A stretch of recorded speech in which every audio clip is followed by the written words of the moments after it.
Mayor Teddy.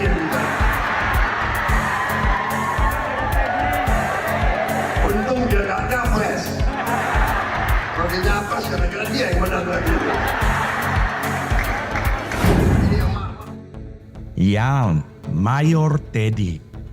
Pemilik nama lengkap Mayor Teddy Indra Wijaya itu sempat viral, bahkan sangat viral saat masa kampanye berlangsung.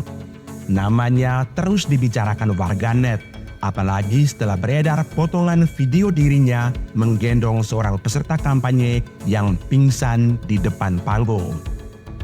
Parasnya yang tampan, gagah, sigap, dan berkarisma menjadi daya tarik tersendiri bagi netizen, terutama kaum hawa.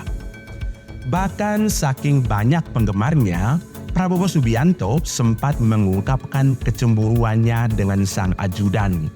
Bagaimana tidak, di sela-sela kampanye Prabowo, namanya justru menggema digaungkan oleh para pendukung.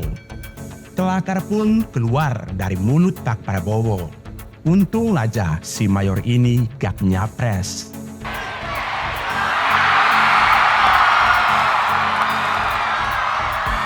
Untung dia masih aktif, kalau enggak dia yang nyapres.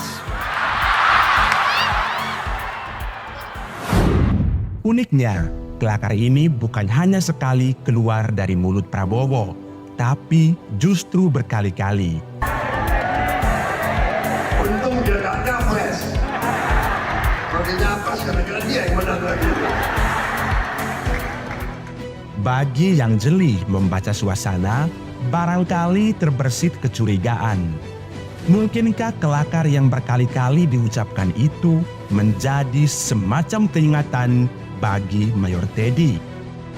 Ini memang menarik, bahkan sungguh menarik, ketika Mayor Teddy sendiri pada akhirnya mendapat jabatan baru menjadi Wakil Komandan Batalion Infanteri di Para Rider 328 Dirgahayu. Sepintas jabatan baru ini memang terdengar menterel. Tak sedikit netizen yang merasa puas karena idolanya mendapat penghargaan kenaikan pangkat. Tapi, benarkah jabatan baru yang diemban Teddy murni sebuah penghargaan ataukah usaha untuk menyingkirkan dirinya dari lingkaran Prabowo usai menang Pilpres? Jika benar Teddy disingkirkan, lantas, apa alasannya? Nah, inilah yang tadi saya katakan menarik. Ini sangat penting buat kita cermati. Walaupun alasannya mendapat promosi jabatan, tapi pada kenyataannya nanti, Mayor Teddy sudah tidak lagi berada di lingkaran dalam orang-orang kepercayaan Prabowo. Ia bukan lagi ajudan yang mengurusi kegiatan Pak Prabowo sehari-hari sebagai seorang presiden, sebagai orang yang sangat berkuasa di negara kita. Ia malah dipindahkan saat Prabowo mulai menapaki jalan kekuasaannya.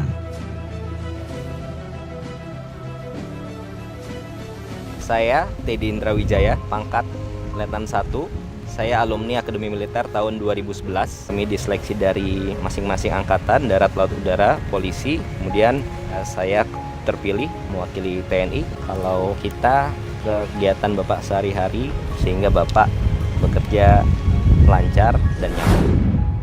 Jadi begini, sebelum menjadi ajudan dari Pak Prabowo, Mayor Teddy ini adalah orangnya Pak Jokowi. Dia adalah ajudan dari Presiden Jokowi. Mayor Teddy sempat menjadi ajudan dari Presiden Jokowi selama 5 tahun. Antara tahun 2014 sampai dengan tahun 2019. Ini adalah kurun waktu yang cukup lama sebagai seorang ajudan. Tidak salah jika kita beranggapan kalau Mayor Teddy ini adalah benar-benar sudah menjadi orangnya Pak Jokowi. Ia mengetahui Jokowi sampai pada tingkat terdalam. Sebelum menjadi ajudan dari Pak Jokowi, alumni SMA Taruna Nusantara dan Akademi Militer lulusan tahun 2011 ini sempat selama 3 tahun bertugas di Kopassus di Komando Pasukan Khusus antara tahun 2011 sampai dengan tahun 2014. Setelah 5 tahun mendampingi Pak Jokowi, Di tahun 2019, Mayor Teddy disekolahkan ke Amerika, ke US Army Ranger School. Pangkatnya naik menjadi mayor setelah kembali ke tanah air tahun 2020. Saat pulang, Mayor Teddy ditugaskan menjadi ajudan Menteri Pertahanan Prabowo Subianto sampai masa-masa kampanye kemarin itu. Jadi ini yang perlu dicatat. Sebelum menjadi ajudan Menteri Pertahanan, Teddy pernah punya jabatan yang lebih mentereng sebagai ajudan dari Presiden. Sudah terbayangkan kalau Mayor Teddy ini lama sekali berada di bawah bimbingan Pak Jokowi dan lama sekali berhubungan erat dengan keluarga Pak Jokowi, Ibu Iriana, anak-anak dan cucu dari Pak Jokowi. Saat pertama kali menjadi ajudan Prabowo, banyak asumsi yang muncul. Salah satunya, Jokowi menitipkan orang-orangnya ke lingkaran dalam Prabowo. Tak hanya ajudan, fenomena ini juga kita bisa lihat saat ramai-ramai para relawan masuk ke dalam lingkaran Prabowo. Bahkan orang-orang Jokowi seperti Ara dan Budiman ikut merelsek masuk ke pusaran Prabowo. Nah, kalau sekarang setelah Pak Prabowo memenangkan Pilpres dan akan dilantik menjadi presiden, Mayor Teddy malah dikeluarkan dari lingkaran Pak Prabowo, apa yang bisa kita tangkap? Benarkah sedang terjadi pembersihan dari pengaruh orang-orangnya Pak Jokowi? Politik memang sebuah permainan yang kejam dan sungguh kejam. Yang ada dalam politik hanyalah kepentingan. Ketika kepentingan-kepentingan sudah tidak lagi sejalan, maka kawan pun bisa langsung berubah menjadi lawan.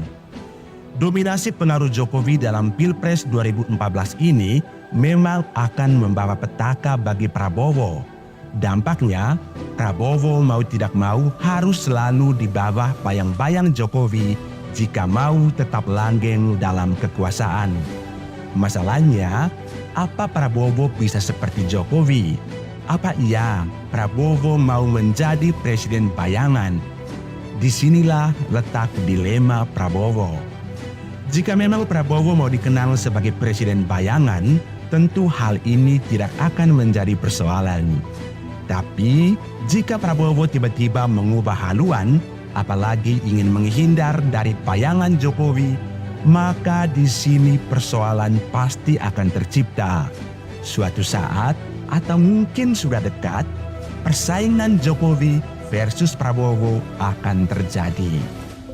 Kita berharap kecurigaan ini tentu tidak akan terjadi. Sebab kalau tidak, jutaan pendukung Jokowi yang memilih Prabowo karena Jokowi akan terkena prank di masa-masa yang akan datang.